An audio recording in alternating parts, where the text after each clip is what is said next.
Hello friends, welcome to my blog. आज चलतु गोटे नुआ रेसिपी देखा मशरूम मसाला। तो चलतु देखा केमती प्रिपरेशन करवा।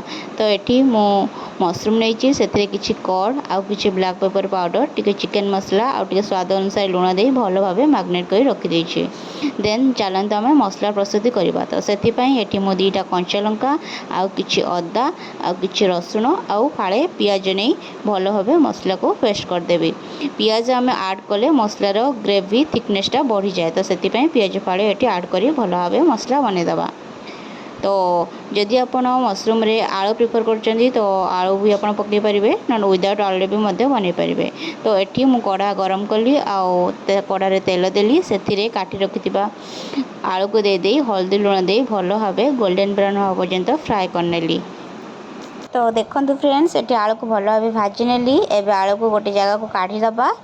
एबे से सेम कड़े आम कि कटा पियाज कटा कंचा लंका गोटा गरम मसला और काटी रखि टमाटो नहीं। तो सेम कड़े टी जीरा ऐड करवा। देन गोटा मसला ऐड करवा और काटी रखि पियाज को ऐड करदबा। आ पियाज को भल भाव तेल रे भाजिबा।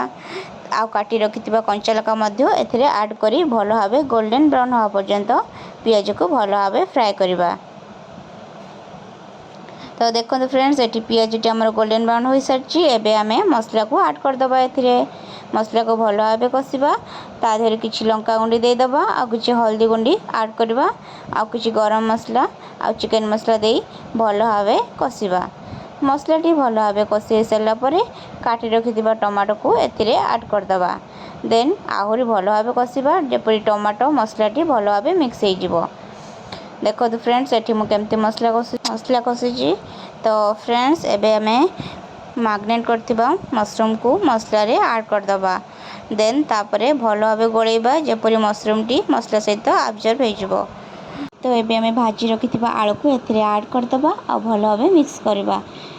तो फ्रेंड्स, एहीपरि आमे आधा घंटा पर्यंत एक घोड़े रखिबा आ मझिरे मझिरे एपट सेपट करबा जेपरि मसला टी तले न लगे। तो देखो फ्रेंड्स, आधा घंटा भितर आमर मशरूम मसला रेडी हो गला।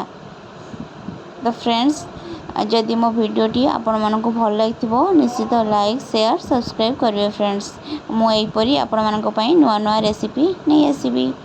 रही जय जगन्नाथ।